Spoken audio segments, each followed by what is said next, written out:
Se tem uma parada que eu acho super interessante é como as coisas vão evoluindo ao longo do tempo. Um dos melhores exemplos que eu posso dar é a comunicação. Todos os seres vivos se comunicam de certa maneira. O gato mia, o cachorro late, a piranha rebola. Mas quem melhor se comunica mesmo são os seres humanos. Mas aí, já parou pra pensar como é que o jeito que nos comunicamos evoluiu ao longo de todo esse tempo que passou? Lá na pré-história, o nosso principal jeito de se comunicar era através do corpo.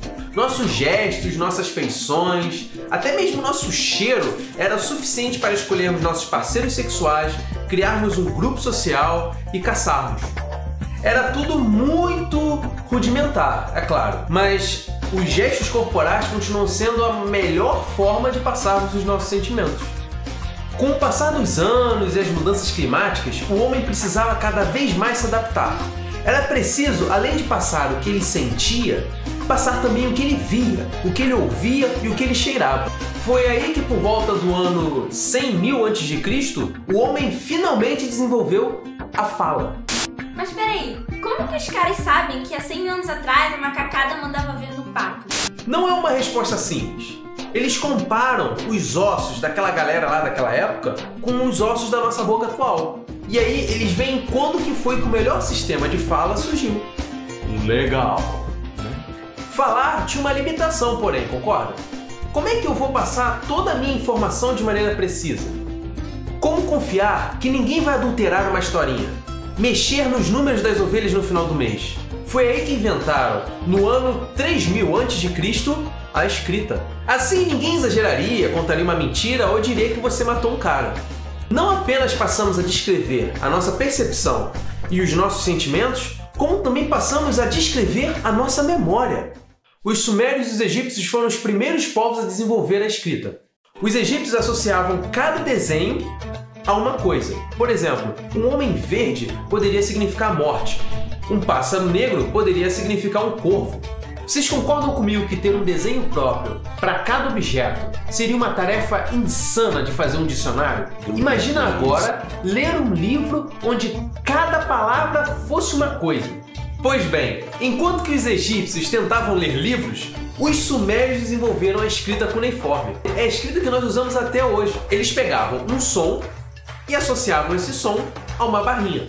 Maravilha, os sons são limitados, A, E, I, O, U e as consoantes, então ficava muito mais fácil de você documentar todos os símbolos. Os fenícios pegaram essa escrita e melhoraram, e logo depois os gregos e os romanos pegaram emprestado e criaram o nosso famoso alfabeto. Beleza, estamos agora falando e escrevendo, mas ainda temos um problema. A escrita era à mão. Imagina tentar copiar a Bíblia para 1000 pessoas na França durante a Idade Média. O grau de propagação da comunicação era extremamente lento, até que em 1439, um alemão doido chamado Gutenberg inventou a imprensa.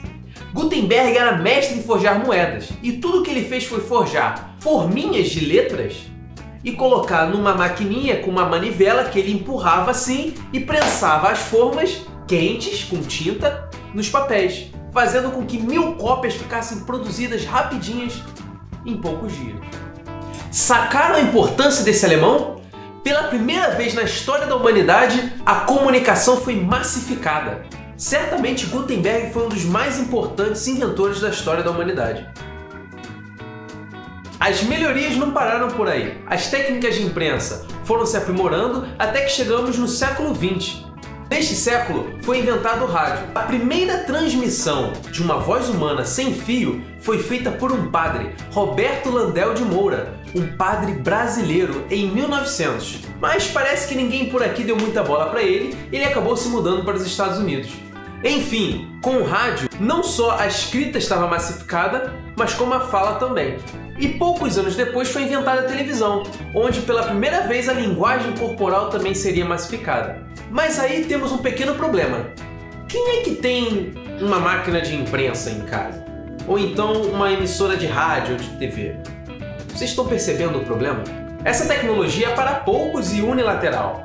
É um emissor para 1 milhão de receptores.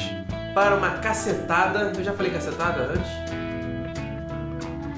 Ah, corta isso tudo. Ora bolas, uma grande empresa fala, todo mundo em suas casas escuta, aceita como verdade, já que ninguém tem como rebater, e fica por isso mesmo.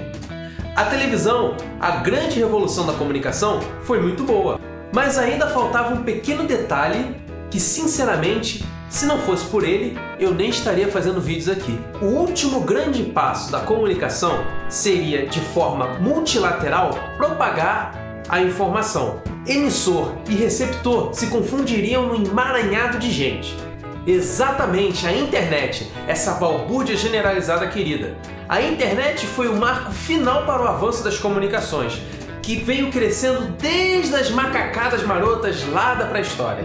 Mas aí galera, esse assunto é gigantesco e não dá pra eu ficar falando disso tudo só nesse vídeo. Quem realmente ficou super interessado nesse assunto, vale a pena dar uma conferida no livro A Ascensão da Mídia, a História dos Meios de Comunicação de Gilgamesh ao Google, por Roger Perry. A abordagem que esse livro faz é exatamente a abordagem que eu fiz no meu vídeo. Vale a pena dar uma conferida. Aqui embaixo está o link da Saraiva para quem quiser comprar. E quem gostou do assunto, muito obrigado pela audiência. Um beijo na alma. Eu não sou hipster.